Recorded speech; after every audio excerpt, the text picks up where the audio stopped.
लूका का सुसमाचार 2 अध्याय 8 वचन से पढ़ रहा हूं। और उस देश में कितने गडरिये थे जो रात को मैदान में रहकर अपने झुंड का पहरा देते थे। और प्रभु का एक दूत उनके पास आ खड़ा हुआ और प्रभु का तेज उनके चारों ओर चमका और वे बहुत डर गए। तब स्वर्गदूतों ने उनसे कहा, मत डरो, क्योंकि देखो मैं तुम्हें बड़े आनंद का सुसमाचार सुनाता हूं जो सब लोगों के लिए होगा, कि आज दाऊद के नगर में तुम्हारे लिए एक उद्धारकर्ता जन्मा है, और यही मसीह प्रभु है। और इसका तुम्हारे लिए यह पता है कि तुम एक बालक को कपड़े में लिपटा हुआ और चरनी में पड़ा हुआ पाओगे। 15वें वचन से, जब स्वर्गदूत उनके पास से स्वर्ग को चले गए तो गडरियों ने आपस में कहा, आओ हम बेतलहम जाकर यह बात जो हुई है और जिसे प्रभु ने हमें बताया है देखें। और उन्होंने तुरंत जाकर मरियम और यूसुफ को और चरनी में उस बालक को पड़ा देखा। आइए देखें 17वां वचन पढ़ेंगे। इन्हें देखकर उन्होंने वह बात जो इस बालक के विषय में उनसे कही गई थी प्रकट की। प्रिय, बहुत ही दुष्ट और बहुत ही तानाशाह राजा राज्य कर रहा था। ऐसे दिन थे वे। कौन था वो राजा? हेरोदेस। वो क्यों दुष्ट था? क्योंकि उसका जो सिंहासन था उसी का है और किसी को भी उस सिंहासन में बैठने की अनुमति नहीं है। अगर कोई उस सिंहासन के ऊपर आंख लगाई तो उसे मार डालना है। कमर कसकर बहुत ही दुष्टता के साथ राज्य कर रहा था। ऐसे दिन थे। उसके राज्य में यदि कोई चालाकी के साथ हो या बुद्धिमानी के साथ हो या लोगों के साथ मिलजुल कर रहे, उसकी चालाकी और लोगों से मिलजुल कर रहने का स्वभाव कहीं उसके सिंहासन के लिए खतरा ना बन जाए, ये सोचकर राज्य में अधिकारियों में से कोई भी थोड़ा बहुत बुद्धिमानी के साथ रहे या अच्छी रीति से अपनी जिम्मेदारी को पूरी करे तो मरवा देता था। कहीं मेरी सास मेरी पत्नी को प्रेरित करके मेरे सिंहासन को लेने की या हथियाने की कोशिश ना करे, सोचकर अपनी पत्नी की मां को यानी अपनी सास को मरवा दिया।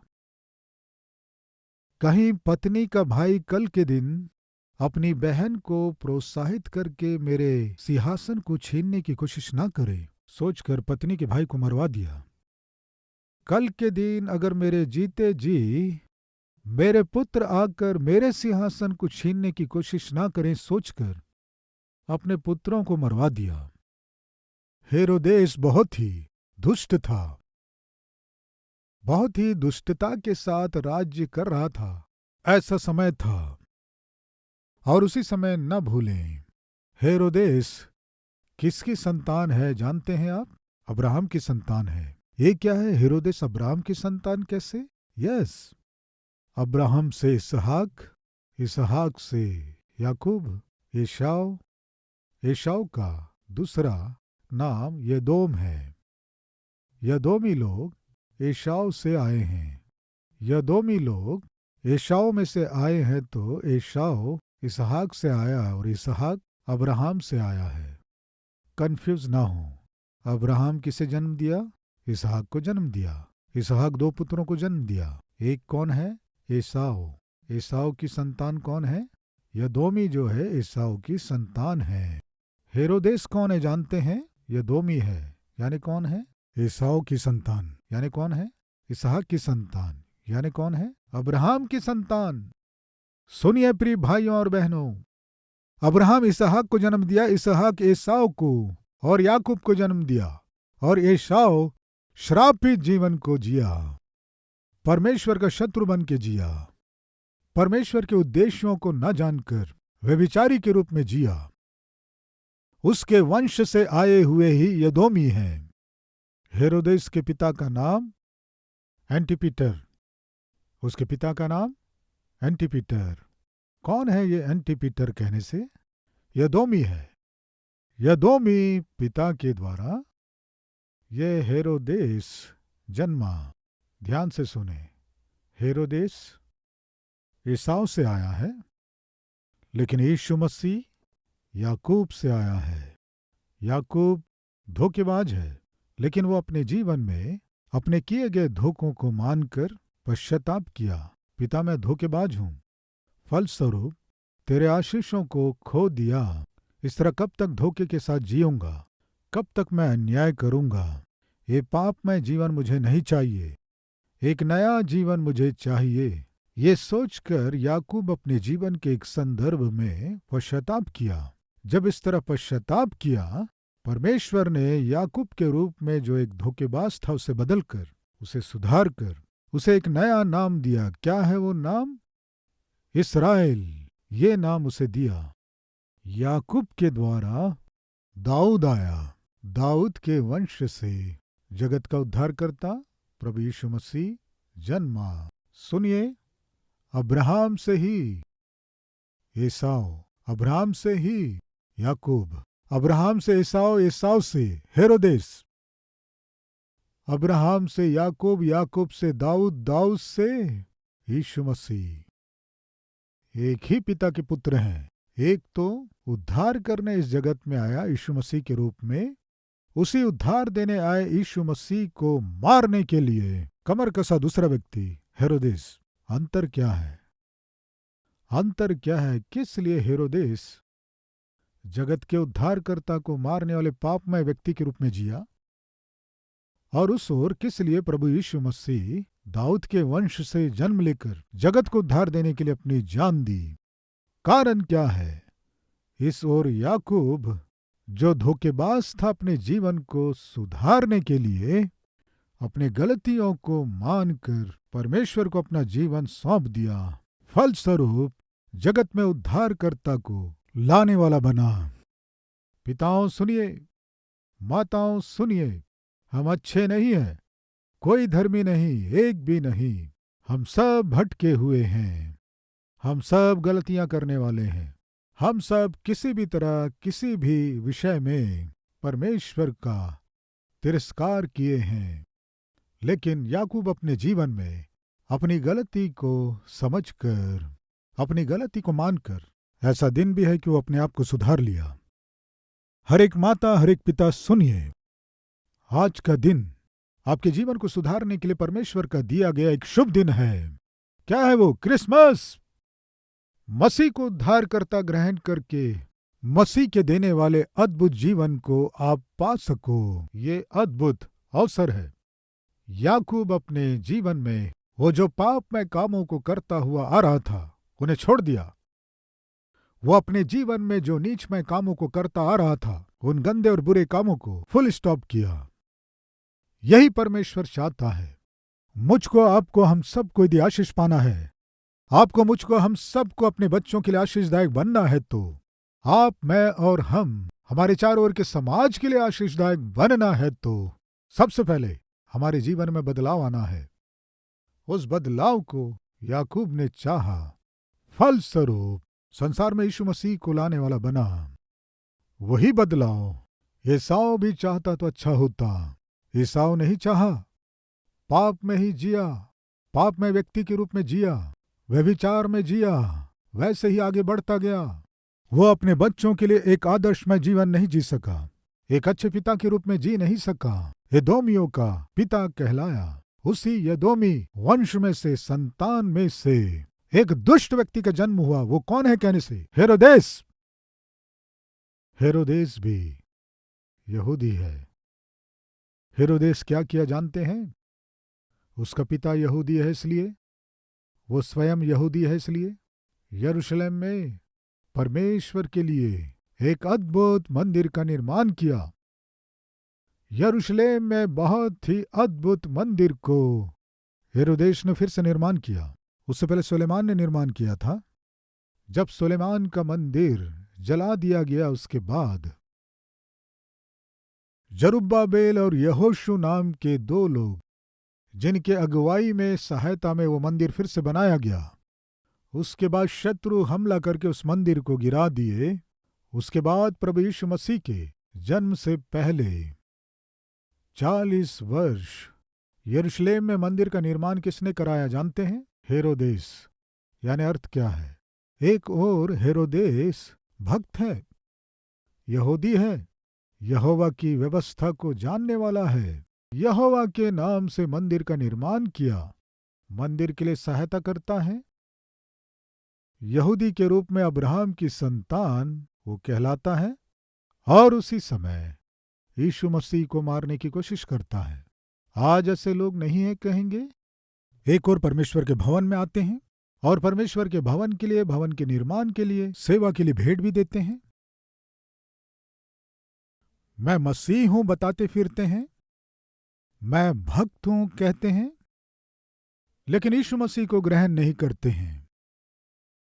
हेरोदेस यहूदी था, हेरोदेस अब्राहम की संतान था, लेकिन यीशु मसीह को ग्रहण नहीं किया। वो क्या किया? प्रभु यीशु मसीह का जन्म हुआ है, ज्योतिषी आकर बताए फिर भी, शास्त्री और व्यवस्था के उपदेशक आकर यीशु बेतलहम में जन्म लेगा, वो जन्म ले चुका है कहने पर भी, यहूदी होने पर भी, अब्राहम की संतान होने पर भी, जगत का उद्धारकर्ता जन्मा है ये जानकर भी, जगत के उद्धारकर्ता प्रभु यीशु मसीह को ग्रहण किए बिना हेरोदेस क्या किया कहने से यीशु का विरोध किया, मसीह का तिरस्कार किया। प्रतिफल क्या हुआ? कुत्ते की मौत मरा। हेरोदेस कीड़े पड़कर मर गया। प्रियो, जगत का उद्धारकर्ता यीशु जन्म लिया है। चरवाहों को परमेश्वर ने स्वर्गदूतों के द्वारा सुसमाचार दिया, और ज्योतिषी सामान्यतः जिस बात का पता लगा रहे थे, वो जिसे पता लगा रहे थे उसी में वे सत्य को जान लेते हैं। वो ज्योतिषी थे, वे खगोल शास्त्र को जानने वाले थे। इसलिए परमेश्वर ने क्या किया कि खगोल शास्त्र जानने वाले ज्योतिषियों के लिए एक तारे को उदय किया। गिनती की पुस्तक में हम देखते हैं, याकूब में एक तारा उदय होगा। याकूब में, याकूब के वंश से एक तारा उदय होगा। वो तारा प्रभु यीशु मसीह रूपी उद्धार का तारा जन्मा। यीशु जन्मा। इस तरह जब जन्मा, खगोल शास्त्र जानने वाले ज्योतिषियों को आकाश में एक तारा दिखाई दिया। वे जिन पुस्तकों का अध्ययन किए और वे जो ज्ञान पाए, एक सत्य को प्रकट किया। वो क्या है कि इस संसार को बचाने के लिए, इस संसार को उद्धार देने के लिए जगत का उद्धारकर्ता जन्मेगा। जब वो जन्मेगा, चिन्ह के रूप में आकाश में एक विशेष तारा दिखाई देगा। जिस दिन वो तारा दिखाई देगा, वो तारा जब उदय होगा, पूरे संसार का उद्धार करने के लिए उद्धारकर्ता जन्मा है, ये विश्वास उनके हृदय में था। गडेरिये जो निर्धन थे, अनपढ़ थे, वे ज्ञानवान नहीं थे, इसलिए परमेश्वर ने क्या किया? अपने दूत को भेजकर गडेरिये को ये संदेश दिया, क्या कह के? मत डरो, क्योंकि देखो मैं तुम्हें बड़े आनंद का सुसमाचार सुनाता हूं जो सब लोगों के लिए है, कि आज दाऊद के नगर में तुम्हारे लिए एक उद्धारकर्ता जन्मा है, और यही मसीह प्रभु है। इस अद्भुत सुसमाचार को गडेरियों को परमेश्वर ने किसके द्वारा बताया? अपने दूत के द्वारा बताया। निर्धनों को नहीं छोड़ा, चरवाहों को नहीं छोड़ा, अनपढ़ों को नहीं छोड़ा, उन्हें अपने दूत के द्वारा सुसमाचार प्रकट किया। और जो बुद्धिमान थे उन्हें भी नहीं छोड़ा। वे भी उद्धार पाना है, वे भी सत्य को जानना है। वे तारों के विषय में अध्ययन करते थे, इसलिए परमेश्वर ने उनसे भी प्रेम किया, इसलिए उनके लिए एक तारे को उदय किया। उस तारे को जब देखे, ज्योतिषियों को समझ में आया जगत का उद्धारकर्ता जन्मा है। तब तीनों ज्योतिषी, एक भारत देश से, एक ईरान से और एक अरेबिया से, तीन ज्योतिषी यीशु मसीह को ढूंढते हुए यरूशलेम में आए। यरूशलेम में जब आए, किससे मिले? हेरोदेस से मिले। हेरोद राजा, जगत का उद्धारकर्ता जन्मा है, यहूदियों का राजा जन्मा है, वो कहाँ है?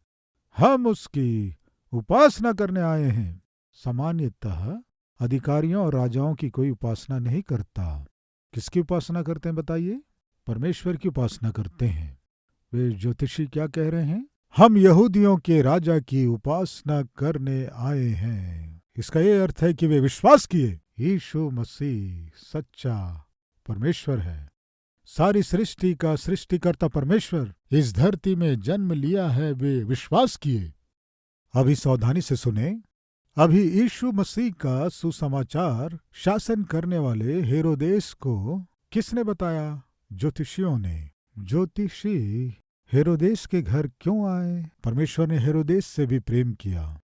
निर्धनों से जिस तरह प्रेम किया, चरवाहों से जिस तरह प्रेम किया, अनपढ़ों से जिस तरह प्रेम किया। देखिए, ज्योतिषी जो तारों के विषय में शोध कर रहे थे, उनसे जिस तरह प्रेम किया, शासन करने वाले हेरोदेस से भी उसी तरह प्रेम किया। राजा किसकी बात सुनते हैं बताइए? ज्योतिषियों की। मूर्खों की बात नहीं सुनेंगे, बहुत ही बुद्धिमान लोगों की बात सुनेंगे। फिरौन ने एक स्वप्न देखा, उसका अर्थ उसे नहीं मालूम। किसे बुलवाया? ज्योतिषियों को बुलवाया। क्यों जानते हैं? ज्योतिषियों की बात ही राजा मानते हैं। परमेश्वर कितना अच्छा है जानते हैं? हेरोदेस पापी व्यक्ति है। अपने सिंहासन को सुरक्षित रखने के लिए पत्नी को भी मार डाला, पुत्रों को मार डाला, अधिकारियों को मार डाला, सास को मार डाला, पत्नी के भाई को भी मार डाला। इतना पापी व्यक्ति है, लेकिन फिर भी परमेश्वर प्रेम किया।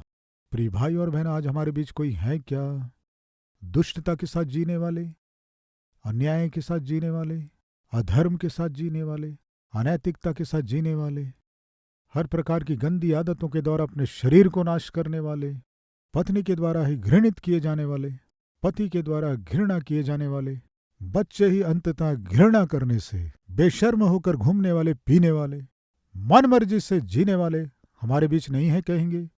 आपका पति आपको प्रेम कर पा रहा है क्या? नहीं। आपकी पत्नी आपसे प्रेम करती है क्या? नहीं करती। क्यों प्रेम नहीं करती?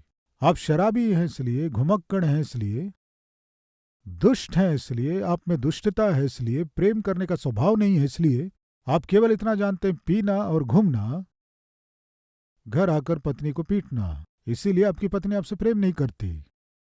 प्रिय बहन, मैं पूछता हूं, आपका पति आपसे प्रेम करता है क्या? नहीं। किस लिए? आपके झगड़ालूपन को सह नहीं पा रहा है, मनमर्जी से आप जी रहे हैं, इसीलिए पति को आप सताती हैं, इसलिए आपका पति आपसे प्रेम नहीं करता है। प्रिय जवान बच्चों, जन्म देकर जो पाले पोसे ऐसे माता पिता से आप प्रेम करते हैं? नहीं करते हैं।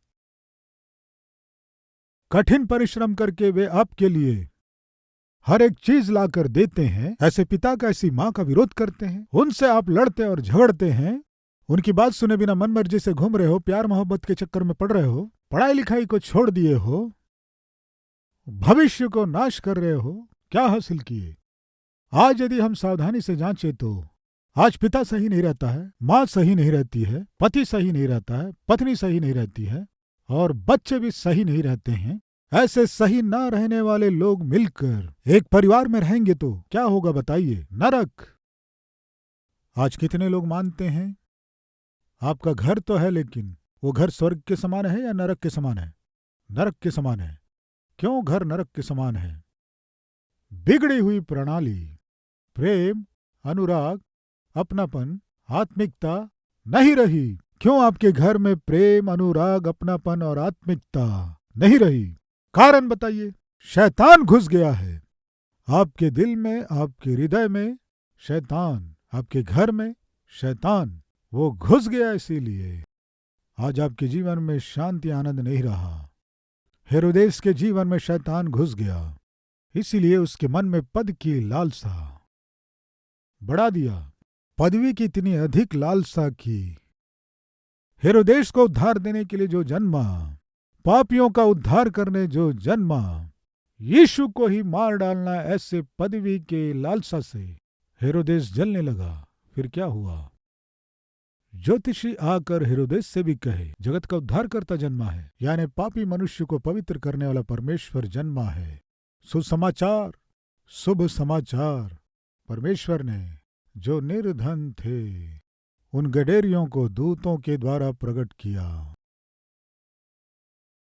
खगोल शास्त्री ज्योतिषियों को अद्भुत तारे के द्वारा प्रकट किया। शासन करने वाले शासक को ज्योतिषियों के द्वारा सुसमाचार प्रकट किया। फिर वहां फरीसी थे, व्यवस्था के उपदेशक थे और प्रधान याजक भी थे। फिर उनके लिए भी यीशु जन्म लिया है, इसीलिए क्या किया? हेरोदेस कह रहा है, हे शास्त्रियों, तुम्हारे शास्त्र क्या बताते हैं? शास्त्री यानी व्यवस्था के उपदेशक, प्रधान याजक, ये देखिए परमेश्वर की व्यवस्था को लेकर आए और उसमें से पढ़ने से उसमें क्या था? हे बैतलहम, तू जो यहूदा के प्रदेश में है, तू किसी भी रीति से छोटा नहीं, तुझ में से ही जगत का उद्धार करता जन्म लेगा। हे राजा, इस तरह मीका भविष्यवक्ता की पुस्तक में लिखा हुआ है, यीशु मसीह जो जगत का उद्धार करता है बैतलहम में जन्म लेगा। सच में लिखा हुआ है। यानी अर्थ क्या है? जो उपदेश और प्रचार करते थे, जो शास्त्री और महायाजक के रूप में थे, उन्हें भी परमेश्वर ने बताया, प्रियो, मैं जन्म लिया अनपढ़ों को उद्धार देने के लिए, शोधकर्ताओं को उद्धार देने के लिए, फरीसी और प्रधान याजकों को उद्धार देने के लिए, शासन करने वाले शासकों को उद्धार देने के लिए, सबके लिए प्रभु यीशु मसीह संसार में जन्म लिया। प्रियो, आज आप एक निर्धन हो सकते हैं, प्रभु आपके लिए जन्मा है। आप पंडित हो सकते हैं, प्रभु आपके लिए जन्मा है। शासन करने वाले हो सकते हैं, प्रभु आपके लिए जन्मा है। आप शोधकर्ता हो सकते हैं, प्रभु आपके लिए जन्मा है। यीशु सबका प्रभु है, बाइबल बताती है। उस प्रभु को मैं अपना जीवन भेंट के रूप में दूंगा। आज ही मैं अपना जीवन प्रभु को अर्पण करूंगा, समर्पण करूंगा। मेरे जीवन को सुधारने के लिए, मुझे एक सुनहरा भविष्य देने के लिए, मुझे एक अच्छा व्यक्ति बनाने के लिए यीशु को मैं अपना जीवन अर्पण कर रहा हूं। कहने वाले हैं तो अपना हाथ प्रभु को दिखाएंगे।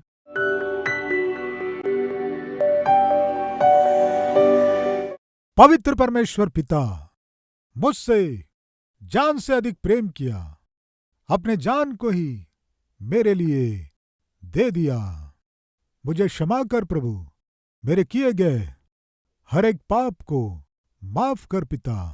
सिर से लेकर एड़ी तक तेरे लहू से मुझे धो दे, मुझे शुद्ध कर, मुझे पवित्र कर। तेरे पुत्र के रूप में, तेरे संतान के रूप में मुझे स्वीकार कर।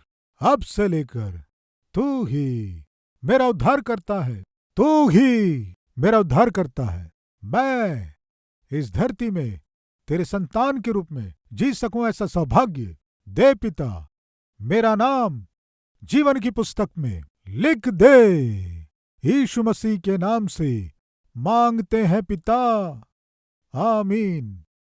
हमारा पता Calvary, post box number 30, Kukatpally, Hyderabad 72।